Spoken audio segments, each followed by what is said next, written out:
Zoti avokat, po ndalim në një çështje tjetër. Kohët e fundit, qeveria shqiptare, Zoti Rama, kishte shprehur aspiratën që të hapen sa më shumë kapituj të hyrjes së Shqipërisë në BE, disa prej kapitujve të tjerë janë plotësuar, disa janë hapur, por shkohet drejt hapjes së kapitujve të fundit. Megjithatë, vjet të re që opozita shqiptare, në vend që të bashkohet me atë optimizmin e aderimit të Shqipërisë në BE, shpreh kundërshtime dhe thotë deklarat bën zoti Berisha që Shqipëria nuk është gati për të futur në BE. A është kjo lojë e luftës politike apo është diçka më tepër?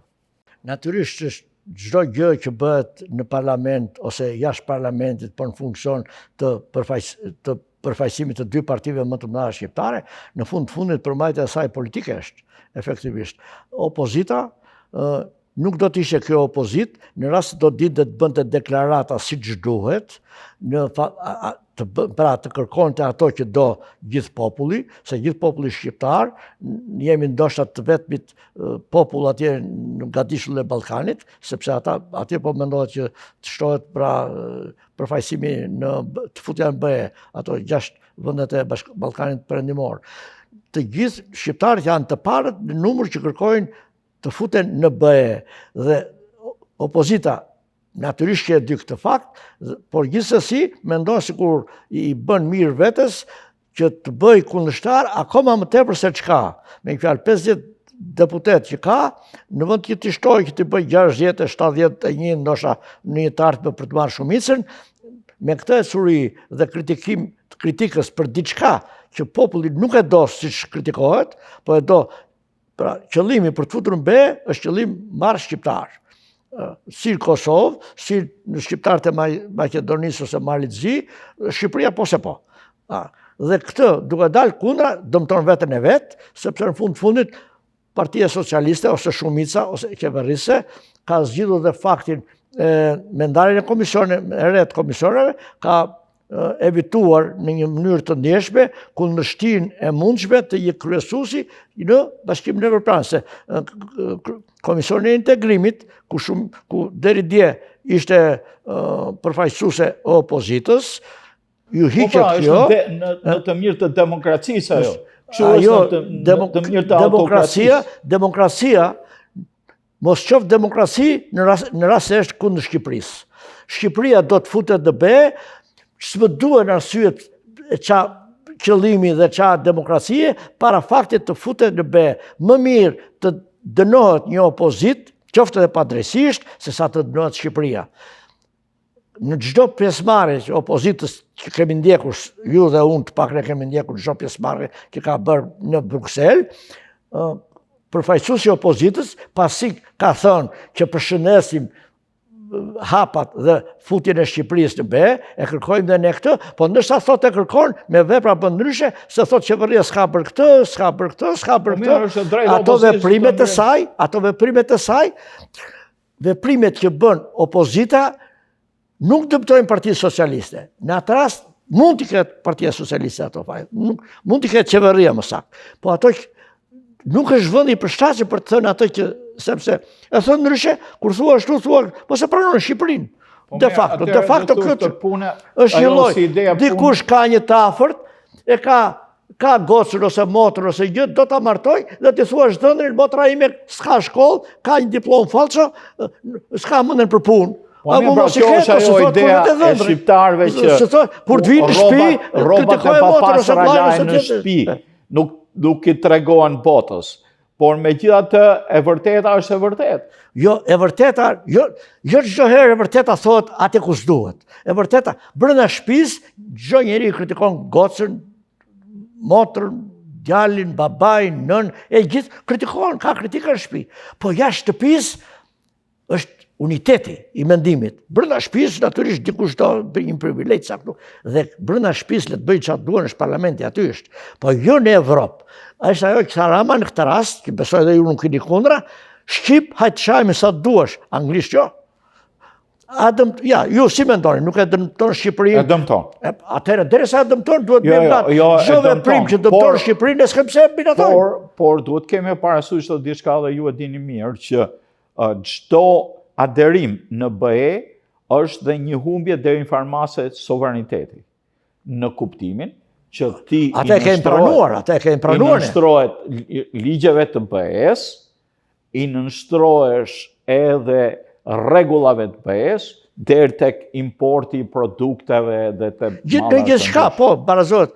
Po mirë, atëherë ka dy mënyra në këtë rast. Dhe na gjëja, duhet të futemi në këtë lloj BE-je që kështu e ka dhe Gjermania dhe Franca dhe Italia dhe Spanja etj, apo duhet të rrim të pavarur kështu, apo të themi si Enveri që isha 100% i pavarur, pra të gjithë do thonë cënohet pavarësia, por ama kjo cënim pavarësisë është në mënyrën ekonomike, në të mënyrën lirit personale, sepse ka një gjykatë më të pavarur, ka një ekonomi më të... Pra, njeriu vendos, edhe kur martohet ti ke cënuar lirinë tënde. Ti nuk... Ti je... Unaza qash unaza, thot, shënë stavrisësht. Pra, ti e stavi gruas stavi ytë, maroj kjo. Po ama e kemi pranuar këtë cënim, për faktin, sepse duhem të krijojmë një familje, duhet të krijojmë kalamaj, duhet të krijojmë jetë të re. Pra, në bashkësi është një sovranitet nga dy sovranitete kishin, është një liri nga dy liri kishin, po gjithsesi e kemi pranuar të lloj. Dhe në total është më mirë me këtë liri të cunguar, se sa e lirshëm ato, sepse ecën jeta, se bëhet gelesh një ditë që komshiu të njeh sa je mirë, po pastaj s'je pas gotuj, nësa familja është familje. Pra, thënë ndryshe, kritikat që ke ndaj vllajt, se në fund vlezër motra, si PD-a, si PS-a. Ne dim që jashtë seancës ata pinë kafe me njëri tjetrin, luajnë domino e shatje me njëri tjetrin. Në fund pas sa vete ndonjëherë kamera bile harrojnë ata, sikur dihet që ka dhe nota të estradës atje brenda me njëri tjetrin. Po kjo është politika, kudo në botë. Përqafohesh, bësh me politikan, je kundërshtar në kushte betejës që është parlamenti. Por, kur vjen puna tek të huajt, tek se huaj quhet Evropa atjere, duhet të cënosh sa të kompetenca, sa lirit, sa pavarësi, sepse në fundit, kjo pavarësi, BE-ja është një shtet i madh, ta quhesh. Po, tipi një shteti federal është në fundit. Jo, shtet federal, jo, por ne na intereson edhe për aspektin tjetër kombëtar. Aq më tepër që ne vim nga një sistem gjithsë feudal. Komunizmi ende nuk krijoi demokracinë që kërkohet në kapitalizëm. Pra, Ballkani... Jo vetëm aq, avokat, por fakti që duke futur në BE mund të hyjë dhe Kosova, mund të hyjë dhe Maqedonia, mund të hyjë... Nuk lidhet kjo me Kosovën, sepse Kosova është larg, Po mirë, pra, nesër pas nesër mund të hyjë. Po, një tarf metafër nuk është kjo, sepse Kosova së pakti... Maqedonia dhe Malizi. Malizi është në konkurent me ne cili të hyj, Maqedonia ka pengesën tjetër, si që dim, jo të Bullgarisë, tani se Greqinë e kaloi, ka Bullgarisë, që mund të zgjas, se s'ka qa, për shumë Maqedonia nuk ka qa lëshimi të bëj më, në roj emrin, një lëshim që po ta bënte Shqipëria, do thoshim ne u çmend kjo qeveri, ose këta politikanë të dy anëve, që e pranuan këtë ndryrëmi, të më thoshim mua, për shumë personalisht, që të ndroshemi të futemi bela kjo të be, duhe Shqipëri, themun, maroj, në koncepti popullor, por në anë politika pastaj mund të bëj. Kështu që, momentalisht, për në be, dy janë që të mundshme, Shqipëria dhe Malizi. Po, dhe, për së pari, të futet ajo që mundet, të futemi ne.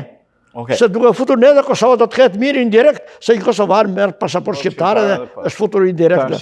Në tërë e fundit, duke parë se si shkoi procesi i zgjedhjes dhe votimit qeverisë, duhet ai presidentit i miratonte t'i aprovonte ministra?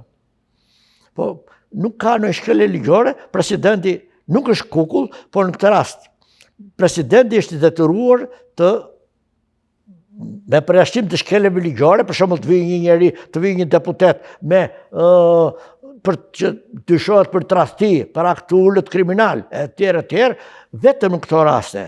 Në çdo rast është i detyruar të bëjë miratimin e qeverisë që bie kryeministri i vendit. Ndërsa për diellën, që ishte diskutimi në këtë rast, se çdo vend botës kështu është, kryetari i qeverisë paraqit pranë presidentit ekipin e tij qeverin.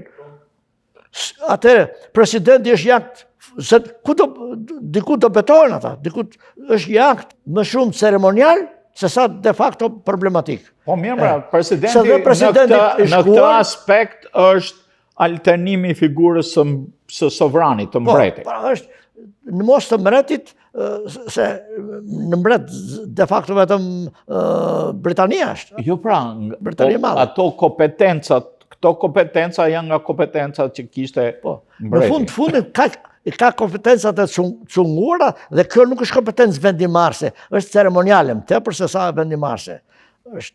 Pra, nuk i lejohet presidentit që të thotë jo se dua këtë qeveri. Atëherë, po mirë tani zbatoi ligjin, nuk ka bërë ndonjë shkelje. Dhe për diellin nuk u shpreh që është antar e qeverisë, ai keni merak ju. Nuk ka thënë është antar e qeverisë. Po çfarë është? Ngarkohet kryeministri për të detajet e kësaj. Ja lexoj edhe një herë dhe pra presidenti me zgjuarsi e ka kaluar, nuk thot ministre, po në fundit dhe vetë kryeministri në fund ka thënë në përgjegjësinë time, nëse ke dëgjuar fjalimet e mpasme. Dhe çdo gjë në fund është përgjegjësia e kryetarit të qeverisë. Po çfarë sjell diella pastaj? Bëhet një pyetje, asnjë gjë nuk sjell të keq. Jo, po ta shohim. Po të ketë kompetenca juridike. Po s'ka kompetenca juridike. Më fal. Nuk ka kompetenca juridike, ka kompetenca ngritje dore në Këshillin e Qeverisë. Del Rama që ka 2 ngritje dore, edhe të vetën edhe tjetër. Ti je i bindur që ka vetëm kompetenca që Shqipëria në fundit të bëjë dhe herë ndërkombëtare, se ka bërë ky fakt. Po, kjo është jehon personale e Ramës, nuk është jehon e Shqipërisë. Po që e Ramës është e Shqipërisë. Po që është negative për Ramën, është negative për Shqipërinë. Po që nuk është negative, kryetari i SBE-s, e dim ne, po Shqipëria. U bë Rama kryesues i Këshillit të Sigurimit bashkë Penës, bashkë me Amerikën, po u bë, po nuk u bë Rama, u bë Shqipëria. De facto, po as na vinte në mend që në organ, se në fund flasë pro KB-ne, po KB s'ka kompetenca fare se Këshilli i Sigurimit gjithmonë vendeve të vogla. Këshilli i Sigurimit është ai që vendos kompetenca detyruese. Se KB-ja thotë kështu, shteti tjetër thotë më lere hatë se di çfarë bëjun. Po vendosi Këshilli i Sigurimit, nuk thotë do të shteti kështu. Sepse Këshilli i Sigurimit vetë të sulmon, merr vendim për të sulmuar një shtet. Shtetet bashkuara kompetenca i kanë dhënë dhe vendeve afrikane ato të pembajtësit, do është traditë. Pra, është një organ, në këtë kuptim, çdo gjë e mirë që bëhet për Ramën është për Shqipërinë, sepse ai është përfaqësuesi de facto më i madh i Shqipërisë. Dhe në të vi mirë që Rama përqafohet me gjithë presidentat ose kryetarët e shteteve në Evropë, në Amerikë e kudo në botë. Të gjithë, pra, takime të përzëmërta. A i kishe Berisha këto takime? A kishe marrëdhënie të mira, natyrisht i kishte. Nuk po. Ka natyrë tjetër. Nuk po në hedha të në diskutim. Po këta janë politikanë.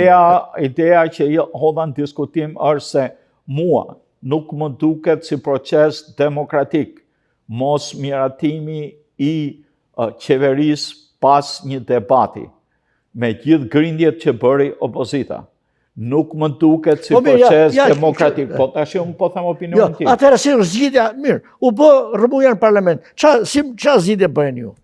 U bë ajo, kërcitën rregullore të hidheshin i ministrat dhe kryeministrit, u hodhë shisha e ujit mbi këta, çfarë mund bëj parlamenti? Kurse është i parlamentuar, atë bëri.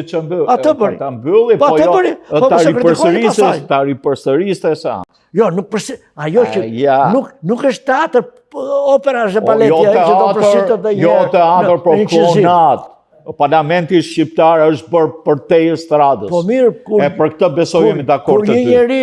Kur një njeri s'është normal në 2 veta, stradë do bëhet, rrëmuj do bëhet. Kur dikush që ajo gjithmonë seanca në rast dhune, nuk është dhunë një me një, po të qellosh me libër dhunësht, të qellosh me shishe ujë dhunësht, efektivisht. Të bësh zhurmë duke e rënë tavolina pa pushim dhunësht. Kjo e përplasjes tavolinës nuk është dhunë për masave, po gjithsesi nuk ke mundësi të bësh seancën. Pra ti s'do të bësh seancën që ke dëshirë të bësh seancën, kjo është çmenduri. Atëherë unë s'bëj seancë. Po, si mund çat bëj tjetër? Atëherë si do merresh për seancën? Për normale. Të shohim ç'a vendimin do jap gjykata kushtetuese. Për këtë nuk ka gjykata kushtetuese më.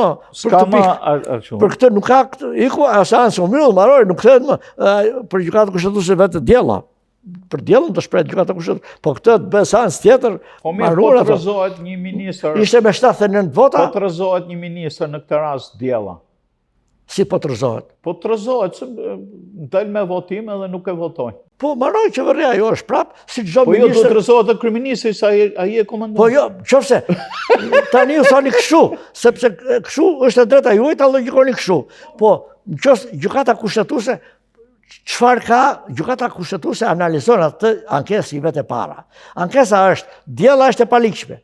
Dhe gjykata kushtetuese të ketë 100 lloj mendimesh, nuk shprehet për ato që janë objekti i kërkesës. Pra, diella është e paligjshme, mbaroi. Po jo, nuk thot 16 ministra dhe kryeministri është i paligjshëm. Po, nëse thot gjykata kushtetuese që është e paligjshme, ajo është tjetër punë. Po, nuk e la mendjen gjykatës kushtetuese të dalë jashtë objektit të kërkesës, se dhe vetë opozita nuk e kërkon këtë. Atëherë nëse opozita thot që të kryeministri i vendit të quhet i paligjshëm, qeveria të quhet e paligjshme, dhe atëherë do shqyrtojë edhe këtë pikë dhe do thotë, do shpreh edhe për këtë pikë, gjykata kushtetuese. Po, në fund të fundit, mendimi im është tek 99% që qeveria s'luan, kjo që është. Por diellën pastaj ministri nuk pritet çdo gjë. Po, natyrisht do e quajmë të saktë atë edhe po tjetër pa saktë quhet të saktë ajo që vendos gjykata kushtetuese. E mbyllim me këtë edhe të shpresojmë mos kemi nevojë për inteligjencën artificiale që populli ta kuptojë atë çka ka ndodhur në parlamentin shqiptar, sepse shpeshherë është për qendër e humorit dhe satirës, por natyrisht ne do të shohim përpara, të shohim kombi ynë si përpara, edhe me këto truke për mendimin tim të inteligjencës artificiale është mjaft e dobishme, por në raste të tjera mund të jetë atë rrezikshme dhe për këto duhen rregulla. Edhe për të përcaktuar rregulla duhet edhe disi një farë kohe. I dashur avokat, ju faleminderit për pranimin tuaj në studio, e kishim debatin i çik të nxehur sot. Jo, po nxehtë është dhe koha është e nxehtë. Vërtisni edhe një çik se shiu na bënte një farë zhurme, por megjithatë është e rëndësishme që në të shohim, të trajtojmë çështjet të teleshikuesit të kuptojnë sa më shumë nga zhvillimet e fundit politike në Shqipëri. Të dashur teleshikues të televizionit të shqiptarëve të Amerikës, ne këtu i dham fund emisionit ton Argument. Zoti avokat, ju faleminderit. Faleminderit juve.